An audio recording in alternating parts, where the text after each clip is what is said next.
the general public doesn't even care that this band is not real. They like the music, and so they're listening to it on their playlists, and it's not even real. The bottom line is AI is out there, and it's going to take over the music business in a probably a nefarious way. And all these points that we're making right now probably won't have any real impact on the music, but it's huge impact on the business. Hey y'all, it's Dr. Know-It-All. I am super happy today to get a chance to talk about music, generative AI, the ethics of it, the creativity of it, the aesthetics of it, a whole bunch of things like that with people who know a whole lot more about this than I do. Hamilton and Mark, who are joining me from Clemson University, more or less from their houses near Clemson University.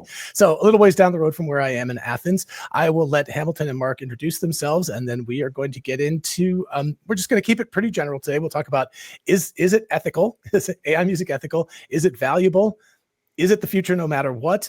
And what do music creators and or enthusiasts think about this stuff? And if we go down a rabbit hole, so be it. We'll see what happens. So Hamilton, go ahead and start, and you introduce yourself. I'm Hamilton Alstead. I'm a professor of audio at Clemson University, and also the director of the audio program. I've been doing music and audio production for decades now, and very much involved in the audio tech side of things ever since way back when I did music and sound for video games. I was the director of audio at Disney Interactive, and so did all those great games that you might have played as a kid. And so ever since then, I've just really tried to leverage audio technology towards achieving creative vision, and AI is certainly a big part of that. So I'm really interested to see where this, what the future holds for all this. Cool, sounds good. And Mark, go for it. Yeah, Mark Speed. I'm director of bands here at Clemson University and past president of the College Band Directors National Association, also board member currently of the National Music Council. And I teach a course in music aesthetics, both for the Honors College here and a graduate course in music and aesthetics. And on the National Music Council for the last couple of years, we've been dealing with a lot of the ethics and copyright issues surrounding generative AI composition. Cool. I think I'm going to actually reverse the order of what I was going to ask, because let's just start with the big picture and ask, what do music creators and or enthusiasts, which I think all of us are, what do we think about this? So I don't know. Hamilton, you want to go first? Like, what do you think about this as someone who's been in this business for a long time, both as kind of an engineer, but also a creator and a band member and things? Yeah. How much time do you have? That's a huge topic. Let's go for it. You can just give an off the cuff response, and then we can drill down into it a little bit. Maybe how's that? Okay. So we have seen for decades how advances in audio technology has always caused this chicken little, the sky is falling kind of approach to everything, whether it be ever since 45s were invented to cassette tapes to CDs, MP3s, digital media, and it was, it's the end of the and every single time the predictors were wrong, and it turned out to be a huge boon for the industry at large. AI is a little different, but I still think in the long run, that's what's going to shake out. There's going to be some real times of great upheaval. And then at some point, though, what I really think is going to happen is it's going to separate the men from the boys, because right now it's too darn easy for, I talk to my kids, I'm seeing this all the time. Sorry, but it just kind of drives me crazy. I want to make a beat. Click, look, I'm making music. No, you're not. You pushed a button, right? At some point, it's going to separate the men from the boys, because the people who do not rely on these tools that make it so ridiculously easy just from a chat prompt to create music are going to be separate from those. And I think the demand for them it may not increase, but their specialty will increase, because it's a unique skill set that currently is not really, is kind of lacking a lot of today's music production. So anyways, I'm relentlessly optimistic. There we go. I love it. All right, Mark, got to take a contrarian point of view, or do you agree? No, well, we'll see. We'll see. I'm going to go back to the early 80s when I was an undergraduate student in percussion performance, and the first drum machines were actually hitting the market. And we all thought that we were going to be out of business in terms of drummers. And so I bought one and learned how to program it. And I did an album where I did half live playing and half drum machine programming. And again, like Hamilton just said, everyone was predicting drummers are going to go out of business. This is the end. Right. And I was trying to hedge my bets a little bit. And it turned out, yes, there are still songs that use programmed drums, but by and large, people discovered that the human element was so much better. If you had a really good drummer, the human Right. drummer was always better than the computer version of it. I think we're still in that realm right now with AI. I don't think that it is really producing music that is from the soul. Um, I think it's getting more and more difficult to tell what's AI generated, and especially in certain genres. I Right. think it's doing a better job in pop and rock right now than it is in classical and jazz. But I am a little concerned for what the future holds. Hamilton and I, and John, I know you're an amateur musician. We have a skill set Right. that has been honed over decades. And the 10,000 hour rule, whatever you want to call it. Yeah. We've spent a lot of time practicing and getting really good at our craft, and to throw that all out and have a 20-year-old kid who couldn't see a quarter note from a G on a treble clef, Right. give some prompts to an AI, and out pops a tune. It's a little daunting and frustrating, and it's like, okay, where is this going? Is the professional musician out of business yet? Right. Mark, what was your first drum machine? It was a Yamaha. Oh boy, I forget the model. I've got it at home in a box, actually. Do Good you for really? That's Yeah, awesome. yeah. Wow. Yeah, It was I like said you were at home, but actually clearly you're in your office here. So yeah, yeah. it was like 1984. I was a senior Okay, in Okay. college. Yeah, gotcha. I remember the DX7, right? That was the sampling Oh yeah, synthesizer. That wasn't a drum machine, but that was like the no, first experience I had. And I was like, oh, wow, you can sample stuff. And it's yeah. pretty yeah. crazy. It wasn't the most intuitive interface. Yeah. The manual was like this thick. All You the had to. Yamaha stuff is like that, Yeah, non-intuitive. Yeah. Yeah. yeah. You had to really think about it differently than regular Right. music notation, for sure. Mhm. So, and I'll respond to this more as an amateur. I've played multiple instruments, none of them well, but I have sung a lot and I sing decently well. And for me, the experience is the experience, both as somebody who goes to a concert or something, or listens to it on a CD or streamed. Um, but the experience is a very emotional, personal experience of actually producing the music.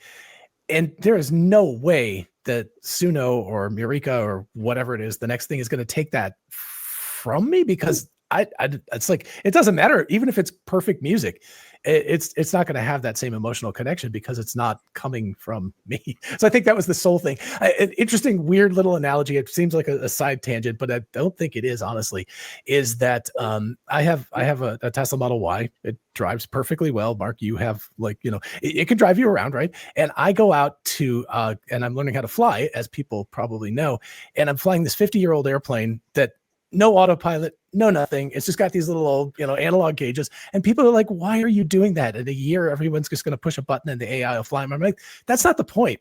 That was never, I mean, clearly I'm not going into become a commercial pilot. I just want to do it because I really love to fly and the experience of it.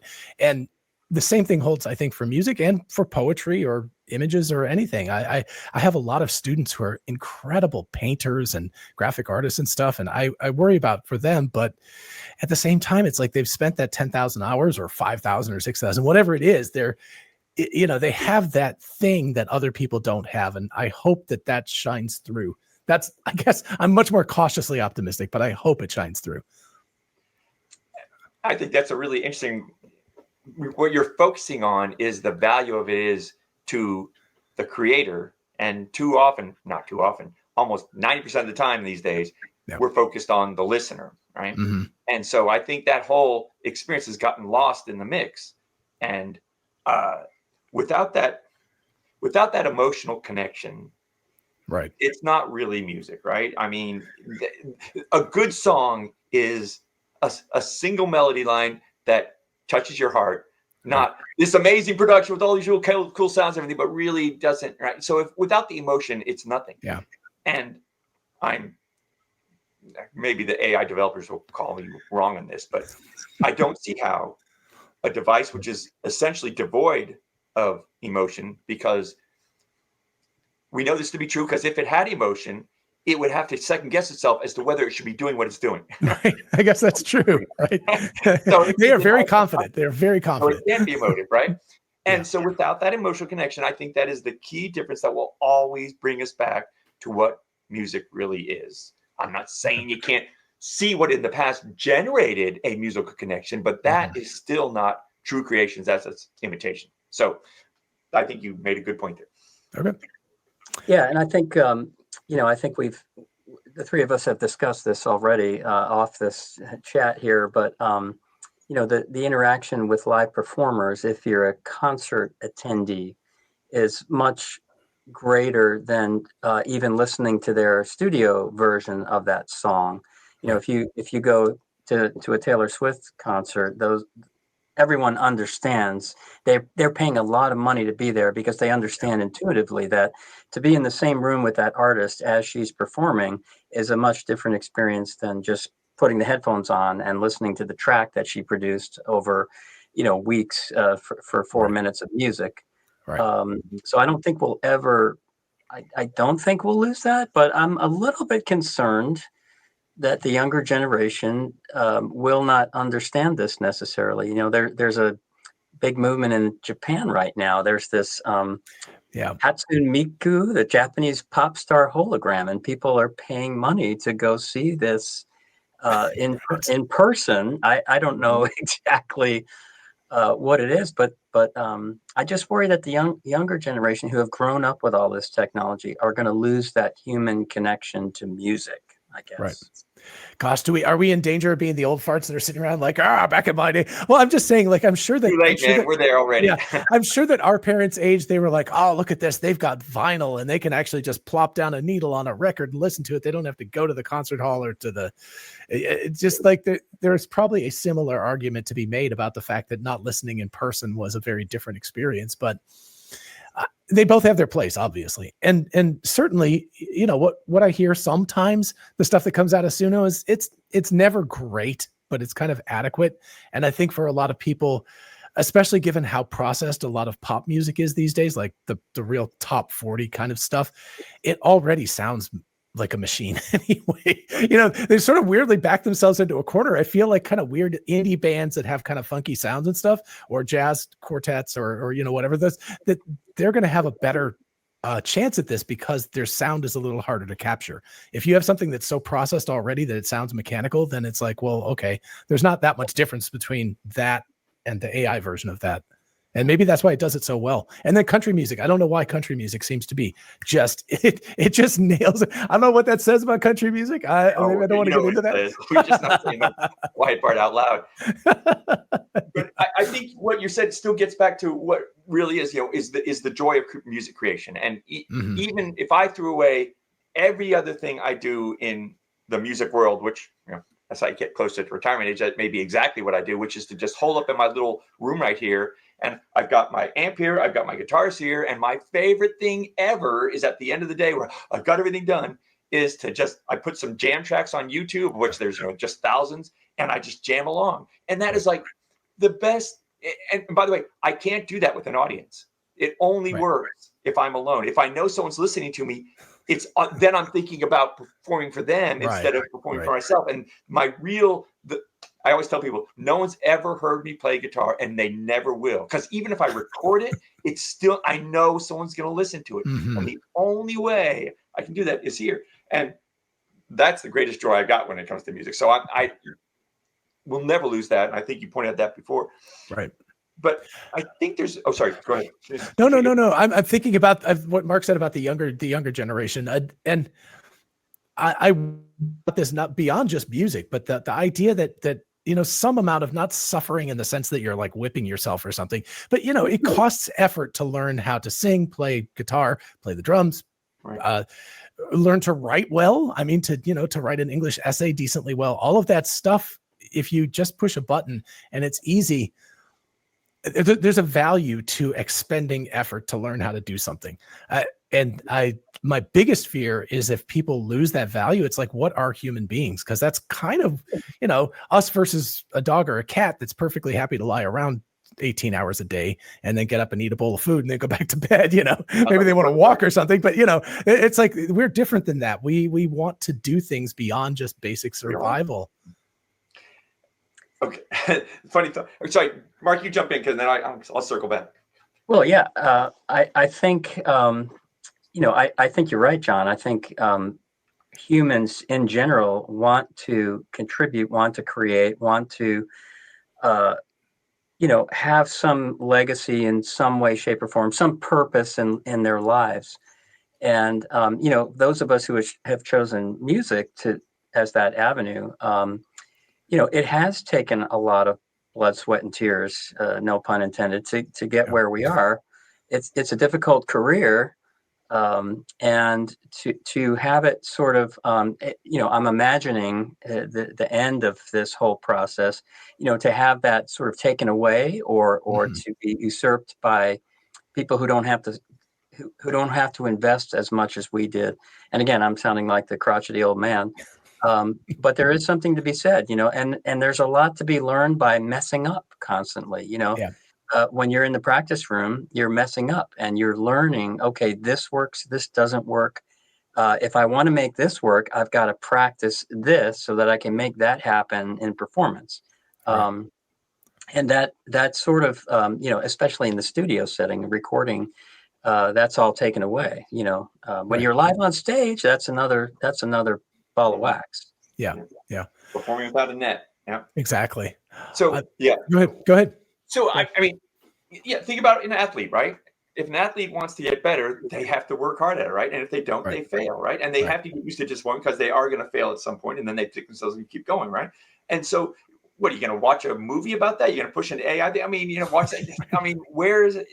So, as long as there are humans who aspire to knowledge and improvement and self-awareness and just exploring life, I don't think we'll ever lose that. I can't imagine this, and it would be a sad day if we got so complacent that we could be like those people in that. What was the movie, the iRobot movie, where people were sitting around, they're all like getting fat and heavy. That's Wall-E. Wall-E. Right. Yeah. Wall-E, that's the one. And so I hopefully won't come to that point. But I do think. Do you guys ever read the Dune books? Of course, many times. There we go. Yeah, the movies, right? One of the things I love good sci-fi is they explain technical advances, and you don't just have to accept it, right? And one of the things they showed, and not so much in the movies, but in the books, they were always training Paul and those guys to fight with knives and swords. And you're like, what? Why don't you just get out your blaster, right? Right.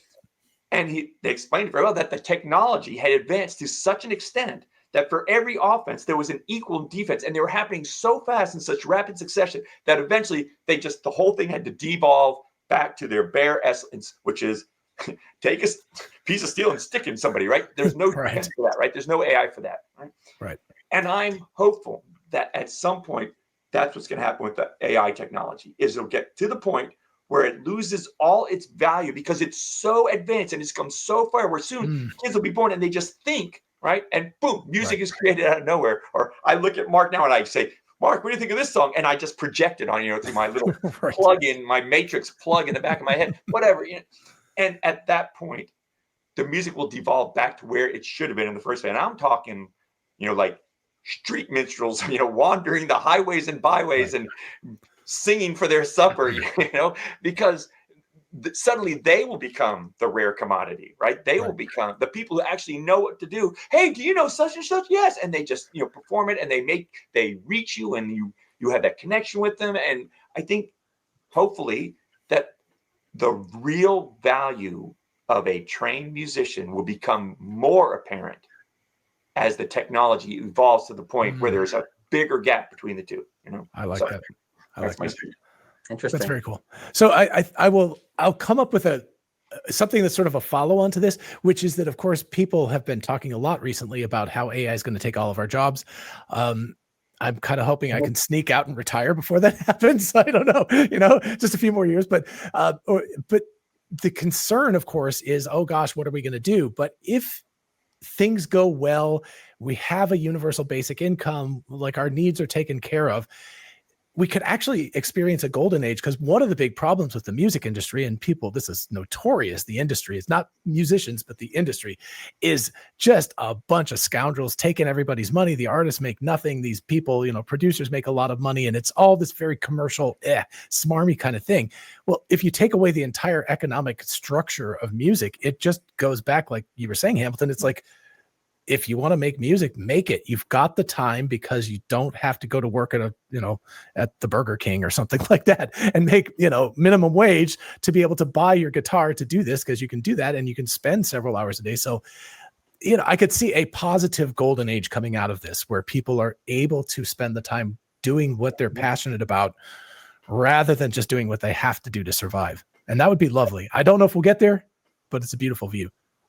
Yeah, I mean, this is getting a little far afield, but John, you and I have children of approximately the same Yeah. generation age, and growing up with an iPhone in one hand, a tablet in the other, the world at their fingertips. They don't have to even memorize, information anymore. They just, ask ChatGPT the answer to the question, Right.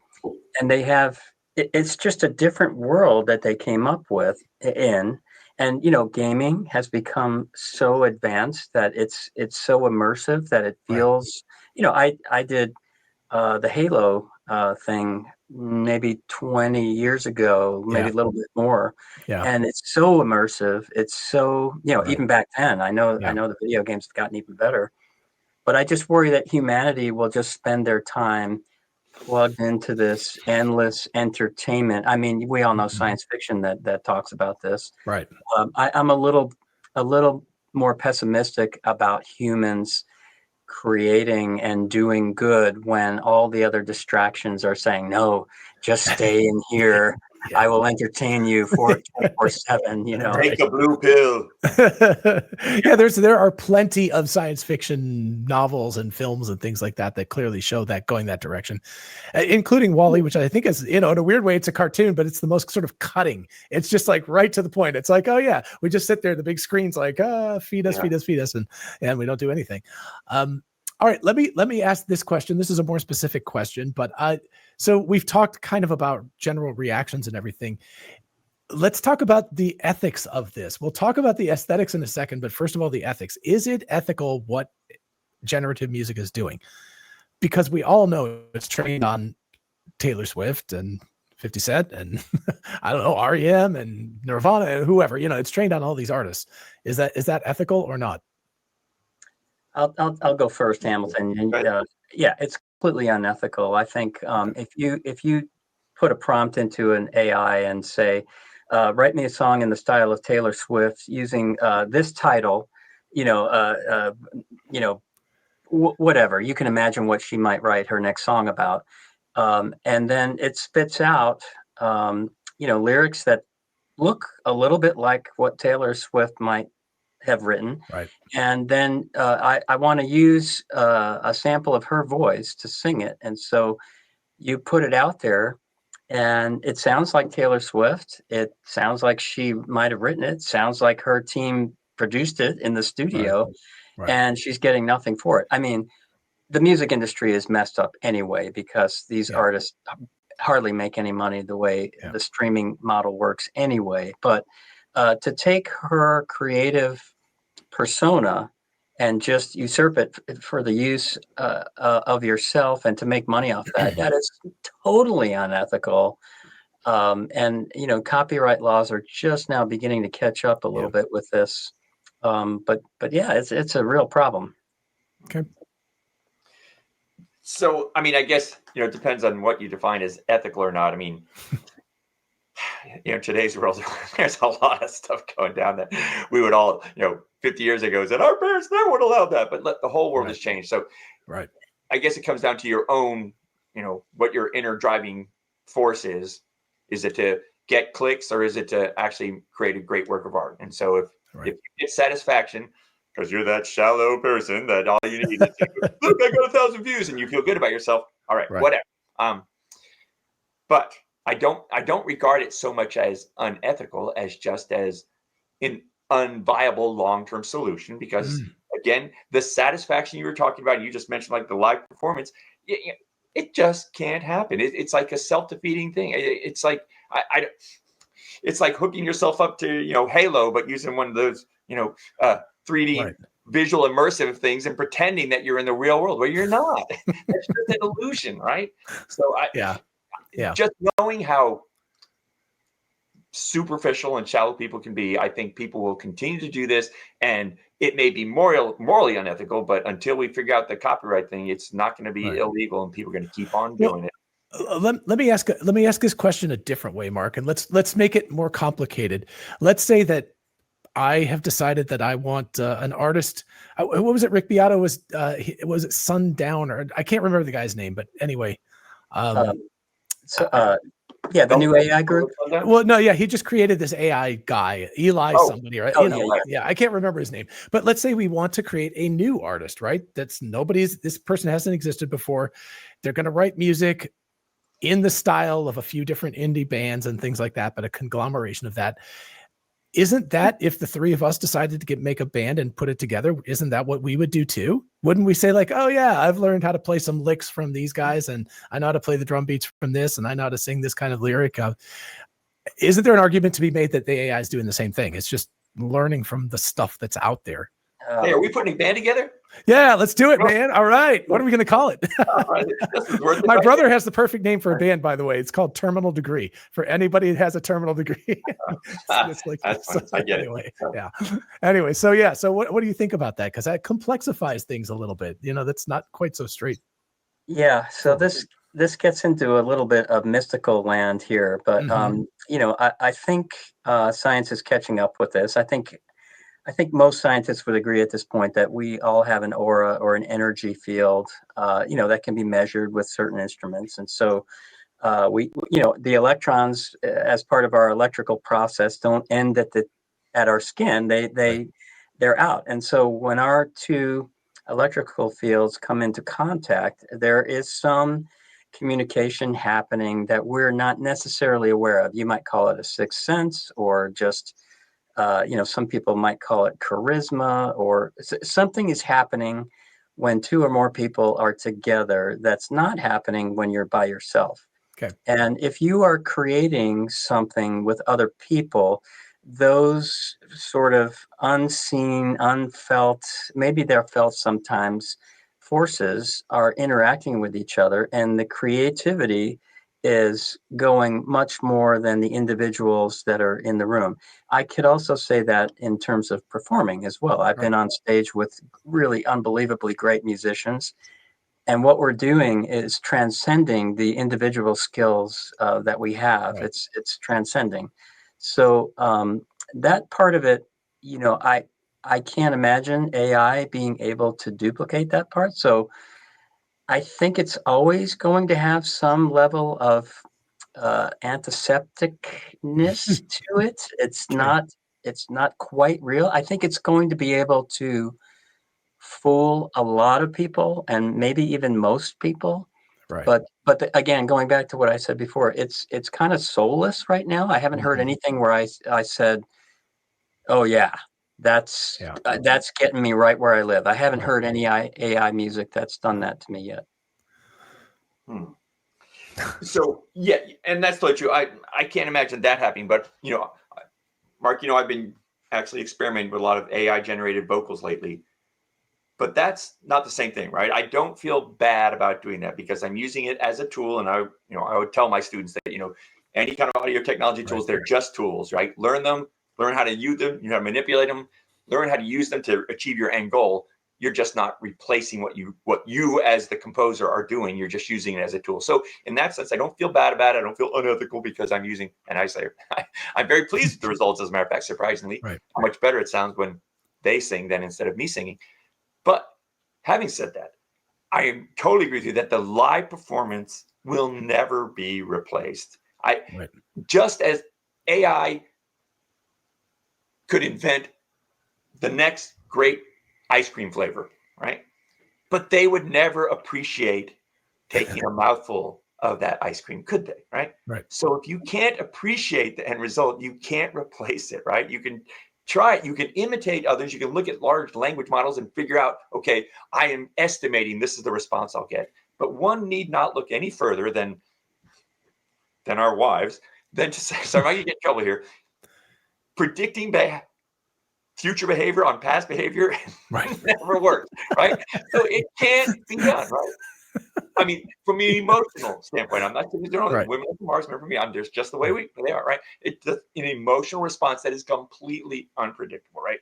So that live performance will never be replaced. It can't be, for the reason you just said, Mark. It's that spontaneity that can only occur when you have living, breathing entities in proximity to each other.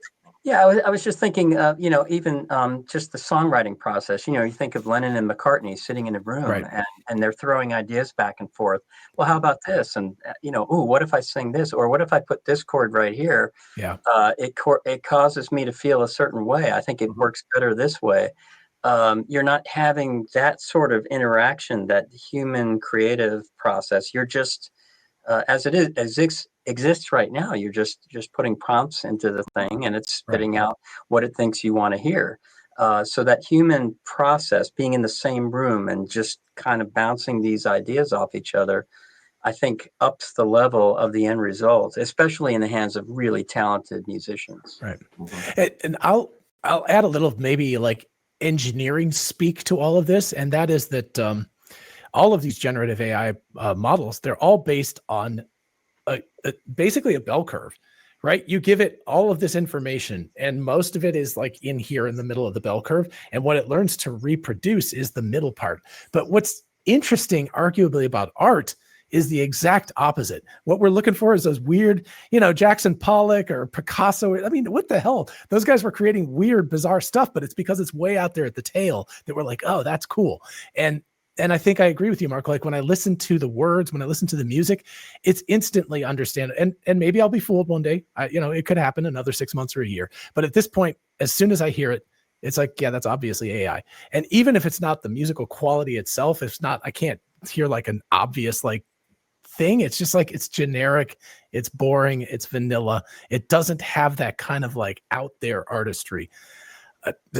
I don't know, maybe, pop music kind of tends a little bit towards the middle of the bell curve. So that may be easier to reproduce that. But at least the stuff that I like to listen to, if I try to recreate that in Suno or Murica or something, it doesn't work. I'm just like, ugh, that's terrible. Right. And that's a good point, because you just made me realize that if we assume that AI can generate great music, we are foregoing the possibility of future inventions that have not been discovered yet, because we're relying on the past, right? Yeah. So how can we move forward if we're tied to that past? It's almost like that's going to be an anchor, an albatross around our neck, instead of looking to the future. And it also suggests that everyone who did it in the past got it right? Yeah. Maybe they didn't. Maybe the reason Paul and George, so when, John Lennon liked to use a half-step non-diatonic chord, right? Remember that thing like he did in Sexy Sadie? He'd go from G to an F sharp, both majors. That doesn't make sense. There's no musicality that says you're allowed to do it. But he would just do it. So maybe it was an accident. Maybe he, looking the other way and hit the wrong chord and said, oh my gosh, right? Hey, well, you remember that opening to that feedback on the guitar on their second album where George Harrison, allegedly put his guitar against the amp and it made that cool feedback. And everyone, oh, what is that? A total happy accident, right? Yeah. So by assuming that we can look at past performances and think this is an example of perfect music, well, that's kind of depressing, isn't it? I mean, so anyways. And I mean, music, to put it in perspective too, and a lot of people, I think, forget about this. Music is incredibly technology oriented. If you look at one of the reasons why Bach could write what he could write was because the organ had existed at that time. One of the reasons Mozart could write what he wrote was because the harpsichord had been invented. Then Beethoven had the pianoforte. Then Wagner had all the big giant brass instruments, including ones that he invented himself. And then the electric guitar came along, and then the drum machine came along. And, so it's always been very tech focused. And people are always looking for what's the new cool technology thing? The Beatles are famous for. What do they have? That Mellotron thing, that weird little thing that had the tape that would roll around. So you 8 push seconds of tape. Yeah. And it was basically a super early synthesizer. It was an analog synthesizer. So it was incredible. And they were using this stuff and people were like, I've never heard that sound before. I think that's another thing. We're like, I've never heard that before. That is another, if you think about it from information theory, like what is music in terms of information? It's like, we want familiar enough that we're okay with it, but we also want new enough that we're like, hey, we're getting something. If it's the exact same thing we've heard a million times, it's like, yeah, yawn. You're not paying that much attention to it anymore. But what grabs you is the emotional content of the lyric, a new chord, a new instrument, a new sound.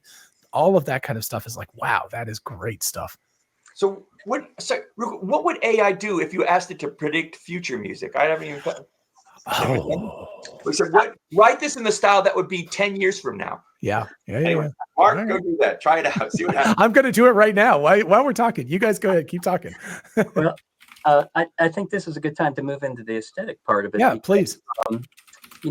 If we look at music history, especially Western art music, let's say, the Haydn, Mozart, Beethoven, Brahms, Wagner, lineage, they were composers who struggled to find a new way of expressing themselves. That they felt that the current music, as they began composing, it wasn't enough for them to express what they felt like they needed to express. And so they essentially invented, each in their own way, a new way of expressing their emotional inner life and putting that into sound. So along with all of that, and all of these people that we consider the masters, almost all of them had a struggle. They had difficult lives, they had trauma, tragedy, all the things that make us human. They lost people, they lost loves, they were ill, they, whatever, both mentally and physically had issues. So the struggle, and to get the struggle out into sound that other people could hear and sort of have a window onto their own inner life. Especially I think of Beethoven that way. He was trying to express himself and the struggle that he felt in being human. And it was, it turns out it was a universal struggle. Everyone that heard his music, even though it was relatively new and people didn't know what to make of it at first, they came to understand it. And, by the end of his life, a short life, 56, he was famous, and it was a big deal to go, hear a new Beethoven composition in Vienna at that time. Right. Because you wanted to be in the in crowd and hear the premiere of something new. So, the aesthetic of expressing one's inner soul through music has always been a powerful juice to propel composition and music forward. And I would argue that's still happening today. We're doing it in different ways, and unfortunately, the average person isn't even aware of, let's say, who's the greatest living art composer right now. People would be hard pressed to name that person. So yeah, but at a different level, though, I think you're onto something here, even in a more general level. People who Swifties all know Taylor Swift's like horrible luck with guys and all the breakups because they're in the songs. You can look at Kurt Cobain with Nirvana. Famously overdosed on heroin, had a very difficult life. Amy Winehouse. You can go back as far as you want, right? Because it's the idea is that we're also connected to the stories of these humans because we feel the connection with them. I'm not saying I'm a heroin addict, but I'm like, I can understand that desperation and that worry. And it's like, okay, so I get it. I can understand that and where this art is coming from. So yeah, I mean, whether or not it's someone who's like a real art house person or something, or somebody, relatively famous, maybe that's one of the ways we connect with people. We're like, oh, I get it. They experience this. I understand it. You can't get that from, aesthetically, you're not going to get that from an LLM. You're not going to go like, oh, it suffered. It burned some extra GPU cycles to make this. It's like, nah, I don't think so. So, and that's your point, because that again leads towards what's happening in the future, because there's a good chance that, for example, Beethoven may not have written certain pieces of music, but he hadn't experienced those things. So Right. as he evolves in life, he is evolving musically because his life experiences are shaping who he is. And so what happens when you go beyond the human life and think, a generation from now, how are you supposed to use an LLM to predict what's going to happen in the future? Because it hasn't happened yet.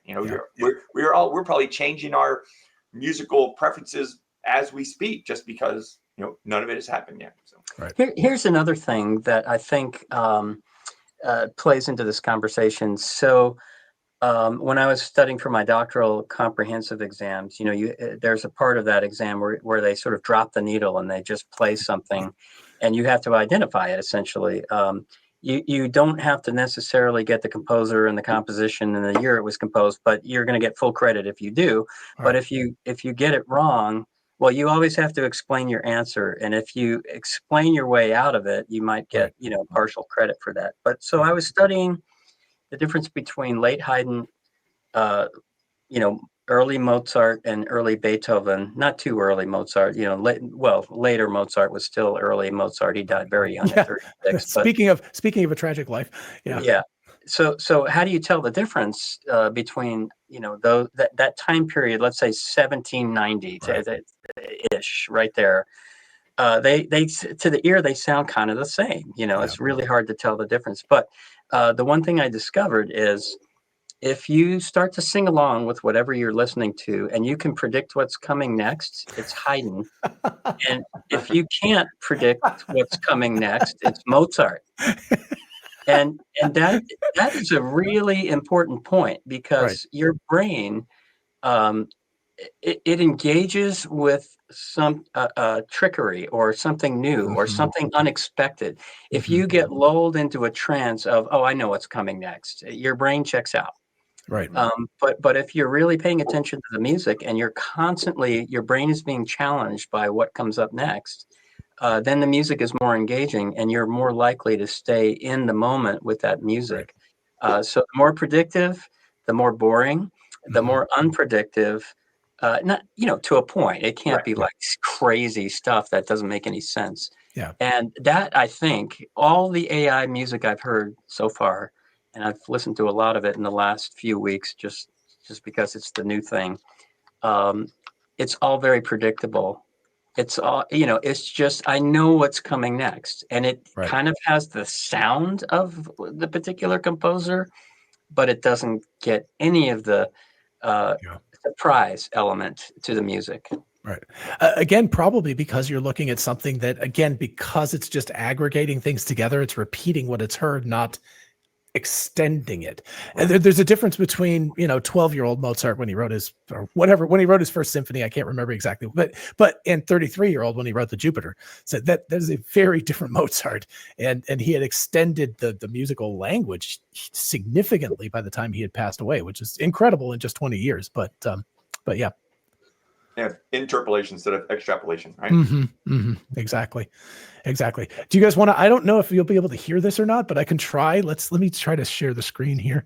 Did you just write a piece of music, John? I just told it. I said, create a song in the style of pop music 1 decade from now. You have to determine what musical trends are and where they will be in a decade. So I don't know if you'll be able to hear this. Hopefully you'll be able to, at least partially.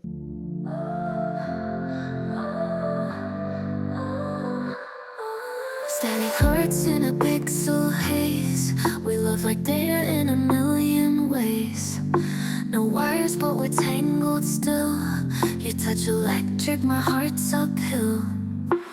It's more like future words than future sounds. So let's try the second one. Let's try number 2. Static hearts in a pixel haze. We love like data in a million ways.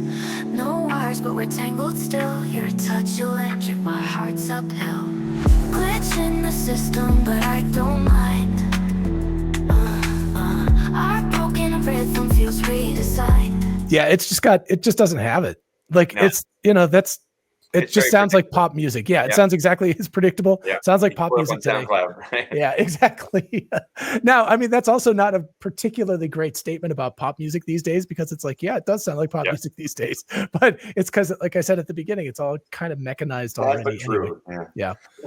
Yeah, that's disappointing. I was hoping to at least hear something. Yeah, It's like something cool. predict something Spider different. noises and Yeah, crazy exactly. things. Honestly, even if it did that, even if it were like Schoenberg or something where it was like, beep, beep, beep, beep, beep, you know, I'd be like, oh, okay, at least it's trying something new. But it's like, no. Well, it's sort of interesting if you've been paying attention to the pop world over the last 20 years or so. It was in a real rut for a while. I think we're still in a rut, but Yeah. this is going to lose some of our non-musician friends. But just follow me for a second. So you have a verse and you have a sequence of chords. Let's say 4 chords, and you sing the verse over these 4 chords, and then you have a bridge and you have the same 4 chords that you're singing the bridge over, and then you have the chorus and the same 4 chords you're doing the chorus over. Now back when pop music was really good, you had a completely separate set of chords for each of those things, and it Right. made for a more interesting harmonic structure. We're starting to get out of that a little bit, but that's been a little bit of a pop rut, I think, that Yeah. a lot of people have complained about. Right. And whether, even if you're not a music theory person, you can still hear that. You're like, again, it's that boringness. It's like, oh, this verse sounds exactly like the bridge, sounds exactly like the chorus, sounds exactly like the next verse. The lyrics change, and oftentimes they don't even change. Like it's become very, very compact. The amount of new information in a lot of pop songs is really small. Yeah, copy paste. Well, and honestly, and then you look at things like TikTok now, and the whole point of writing a song now commercially is to come up with a 5 to 10 second hook that people will play like 1 million times on their TikTok reels, and then you hopefully make $10 or something sad. But back in the day, in pop music, the hook was the chorus. You'd write a really hook for the chorus, and then you work your way to that hook through a verse and a bridge. But totally. Yeah. So anyway, folks, I don't think that we're being super old curmudgeonly people here. I mean, I think that pop music has always had problems, but it's particularly been problematic lately. But anyway, okay. So yeah, rock and roll. Actually, my wife Lane just like 1 or 2 days ago, she said, where are all the new rock bands? And I was like, that died 30 years ago. I was like, there's been nothing since really kind of Nirvana, that time period, early 90s. It kind of died off after that. So it's been pretty sad. A lot of the recent artists have been kind of studio produced. You think about the boy bands and all those, and the uber talented individuals from those bands made it into a huge career. Like, think of Justin Timberlake or even Beyonce. They were so uber talented that they transcended the studio packaging. But, the studio essentially put those bands together for a particular purpose. And a lot of it had to do with the visual, which we haven't even really talked about yet. Yeah. What's the line people hear with their eyes first or something like that? So, you have a very attractive male, female, whoever on stage, and you're going to probably be like, wow, I like that person better than someone who looks thrown together with junky clothes and, a little out of shape. But they get up and they're just ripping, but you're like, in fact, I was just watching something where someone was complaining about Def Leppard, I guess, is on tour again. Good God. And how this guy is just, he's like a little old man out there singing and stuff. And she's like, it just doesn't work. And so, so there is that. The aesthetics of what these people look like is also important. And I guess if you go to a concert, like a classical music concert, you want the full orchestra hall, people dressed up in nice clothes. You want the band, the orchestra dressed up in black, playing their instruments. There's a certain aesthetic quality of the experience that you expect too. Very, very different than Taylor Swift. But if Taylor Swift came out and just did guitar for an 80,000 seat stadium, I think that would be amazing, by the way. But I don't think that her fans would be super enthusiastic about that, because they want the pomp, they want the dancers, they want the costumes. So it's a different thing. If she went and played a 200 seat house, then sure, that would be much more, Taylor Unplugged. But anyway, if that happens, I want credit for thinking of that. So anyway, let's kind of wrap this up with is sort of the inevitability of this. So we've talked a lot around whether this is a good idea or not, but is it inevitable? Is this Thanos in the Marvel movie, right? I am inevitable. Are we getting this no matter what, whether we want it or not? Good, Mark. Yeah, I think we are. It's clear that we are. I think maybe the way we manage it is going to be that people who really know what they're doing, really well trained and talented musicians, using these tools as as a way to get to an end goal, not the end goal in and of itself. So, in other words, I could imagine composing music with the assistance of AI, and then having live musicians learn and play it. That would be maybe a little bit better than what we're getting now. Yeah. Um, But good God, that means that like, so my band is like a cover band for an AI. That's so sad. it kind of is, yes. Yeah. This is a pretty depressing topic. Yeah. You know, Okay. but I'm trying to imagine. As Hamilton said earlier, there's always been new technology coming along, and everybody's always been predicting the demise of music forever. Right. Right. And so I'm just trying to imagine. Okay, we have this new technology. It can be. It's scary. It's certainly Yeah. scary about what its potential is. But if Right. it's harnessed by people who understand this emotional content to music and can infuse the AI with it, maybe there's hope there. But I think it's still going to have some serious human element to it. It can't be just, hey, AI, write me a song. Right. Right. Okay.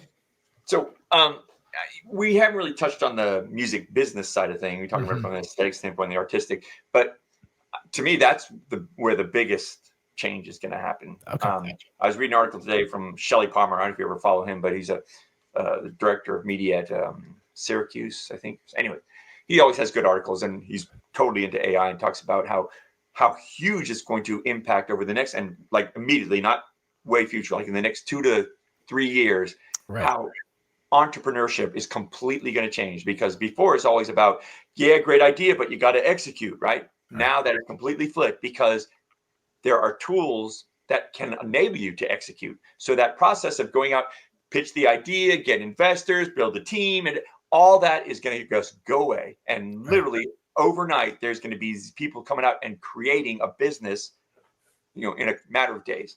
And it's going to be super fast, and it's going to happen really quick. And, half of them are going to be complete scams, whatever, but it's going to just completely evolve. And so the music business certainly will not be immune to this. There's going to be people all over YouTube and SoundCloud and Spotify who are all like pitching their wares and saying, hey, I can make you famous.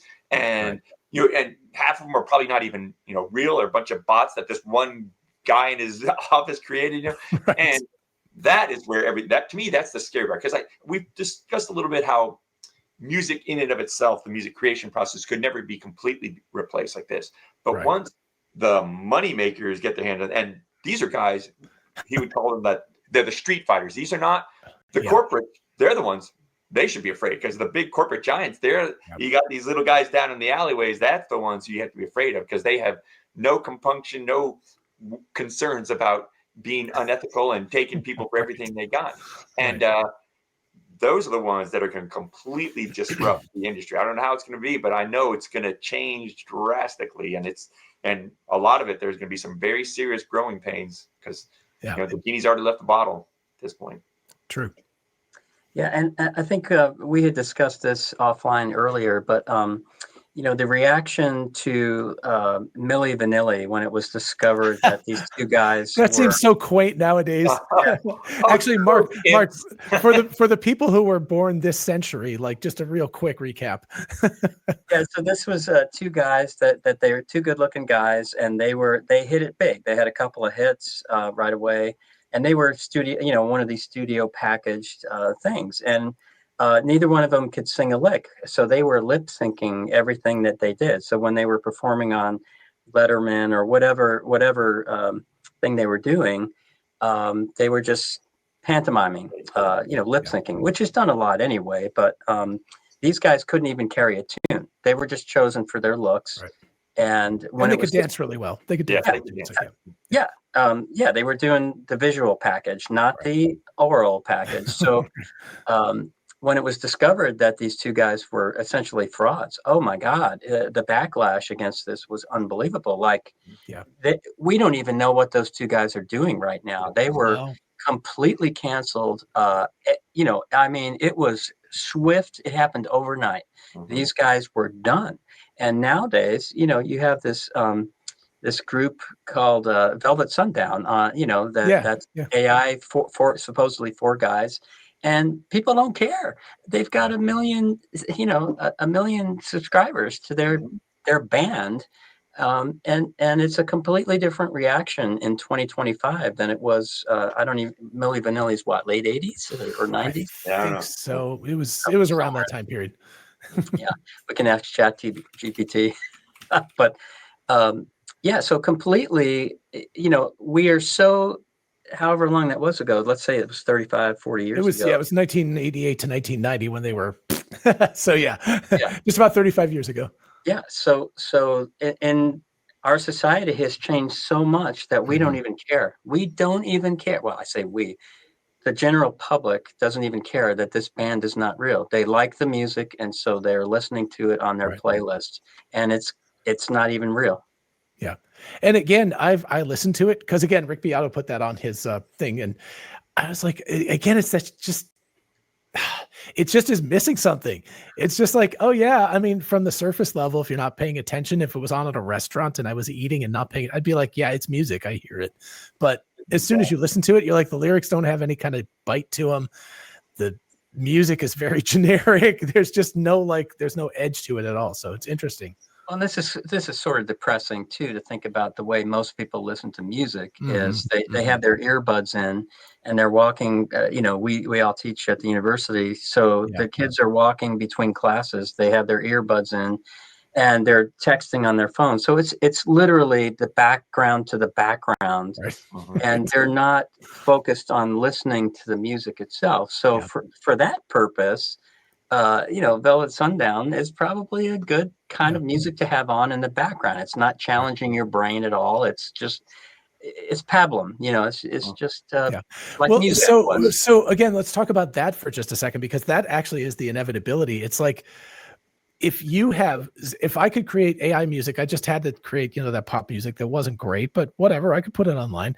I could generate thousands of those a day and put them out. If I'm an actual musician, even a super talented one with a lot of money, it's going to take weeks or a month to get a track just right to put it out.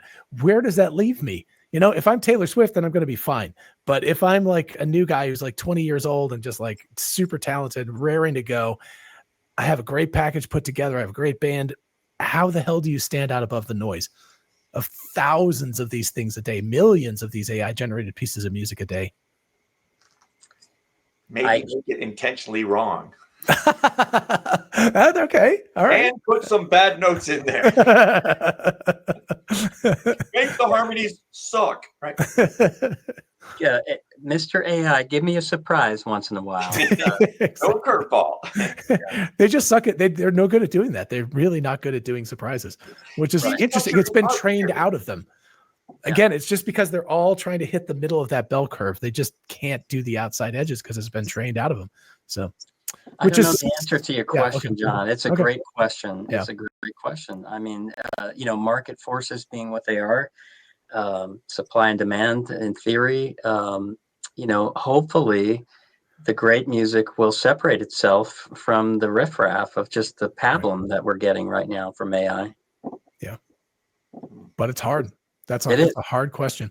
Kenley is in the music business and is producing, engineering, creating his own music. And gosh, it's hard. It was hard 5 years ago for him. It's just about impossible now. Yeah. And that's my concern. This is true for visual artists, for word artists, for people writing poetry or novels or things, or for music, any kind of arts. I'm not, and even like coders and stuff. It's not people in mid to late level careers, because I think they already have themselves established. It's the new people. It's like, man, is it even worth it if I'm 15 years or 12 years old and I really love to play the drums? Mark, like if you had a kid who was 12 right now, would you say like, yeah, do it. Spend those 10,000 hours to learn to play drums? I mean, I always tell anyone who asks me, only choose music if you can't choose anything else. Like, and Right. that's what it was for me. Right. Like I had the grades and the standardized test scores to, do whatever. Right. But music chose me. I didn't really have a choice. It was just a passion that I had at a very young age that I couldn't shake. Not saying it was easy, but I'm glad Right. I stuck with it, because I have a very fulfilling career and life in music, and Yeah. I feel very blessed and fortunate. And I do worry about the younger generation who has that passion. Right. Uh, I don't know. I don't know what I'd tell them right now. Okay. Hamilton, what are your thoughts on that? We can wrap it up with this nice, wonderful, enthusiastic ending here. I would get back to the same concept that the factors that are going to undermine this are the ones that are tied to finances, the business of it. And we can sit back here and go on, oh, that AI music is crap. And, and back in my day, I did this. And, real performance will never be replaced, blah, blah, blah. The bottom line is AI is out there and it's going to take over the music business in probably a nefarious way. And all these points that we are making right now probably won't have any real impact on the music, but it's huge impact on the business. And Okay. so, and that part I'm really worried about. I mean, Mark, my primary revenue stream comes from sync libraries, and just in the past 2 years has been decimated, Mhm. and pretty soon, well, all right, BMI ASCAP, right? Two of the hugest, biggest PRO businesses out there, multi-billion-dollar industries. If my business goes under, well, that means all their clients' business is going under too. And what will they Right. do? What happens when BMI and ASCAP can't even make a living anymore, right? Think about the ripple effects there through the industry. So to me, the artsy fartsy stuff, well and good, but the business part of it, wow, there's going to be a huge shakeup, and it's already affecting me, and it's going to get worse really quick. So that's the part that I'm scared of. Okay. Wow. Yeah, thank you for that. On that happy Yeah, note, I know. It's like, do we end on that? yeah, Do we try to put some sort of positive spin on all of this? Um, uh, Well, here, I'll give you something yeah, go positive, for right? it. Mhm. So, people have been predicting the demise of the symphony orchestra, essentially since its Yeah, inception. yeah, sure. Since the 1700s. Oh, it's not viable; it'll never happen. Well, it hasn't gone anywhere because it it's a vehicle for a certain kind of music that is timeless in some ways, but contemporary composers are still writing for that ensemble, and so I don't know. There will always be an appetite for that kind of music. There will always be an appetite for the Beatles or Van Halen or Michael Jackson or Taylor Swift, and because it's, in its own way, it's great music. Each one of Yeah. those things is great music, and so great music will transcend whatever else we're talking about here. So the only question is, are we going to be listening to great music created by AI, or is it still Right. going to have a heavy human element? And I think right now I'm definitely leaning towards it's going to have a heavy human element and somebody that really knows what they're doing. Okay. I'm going And to try to put a quick go spin ahead. on positive spin on what I just said before. Mhm. If you want to be successful in this, be one of the people who can take those AI tools and create your music business. The ones that you couldn't do before because you don't have the money, you don't have the horsepower, you don't have the programmers. Well, now you can do it all yourself. And Yeah. if you want to come up with a way I want to promote local college bands, you can do that now with a few mouse clicks and actually create businesses. So there's a lot of opportunity there. With every threat, there's always opportunity. And now there's opportunities for things that you could never do before. Now a single person can do it. So Yeah. That's actually true. What used to take an entire record industry to promote an artist could be done by the artists themselves nowadays. That is a possibility, and So that didn't be exist. that person. Yeah. Yeah, be Find that the person. artist and be that person for them because they don't want to learn all that AI stuff. So you Yeah. say, I'll do it. Right. Yeah, there you go. I love it. That's great. And I think again, Mark, you said that a little bit earlier. Music chose you. It's not like I think you're right. It's one of those things like, yeah, if I didn't have to do it, I wouldn't do it, but I have to do it. It feels necessary as part of my integral being. And yeah, it's a blessing to be able to participate in that and to partake. So I think maybe we'll leave it on that note. People will find a way because they love music. I think that probably is what it is. Sounds like a Jurassic Park line, right? I know. Music will find a way. I love it. All right. On that note, I will end up. Hamilton and Mark, thank you both so much for your expertise and for talking about this. Folks, I hope you will leave some really good comments in the comment section, because we can always do another one of these and focus on more specific topics if you're interested. And, let us know your experience as well. I'd love to know about that. I will leave contact information for all three of us down in the description below. And yeah, in the meantime, please do like the video so other people can find it. Consider subscribing, and we'll see you in the next video. Bye-bye. Don't forget, we're putting the band together. There we go. I love it.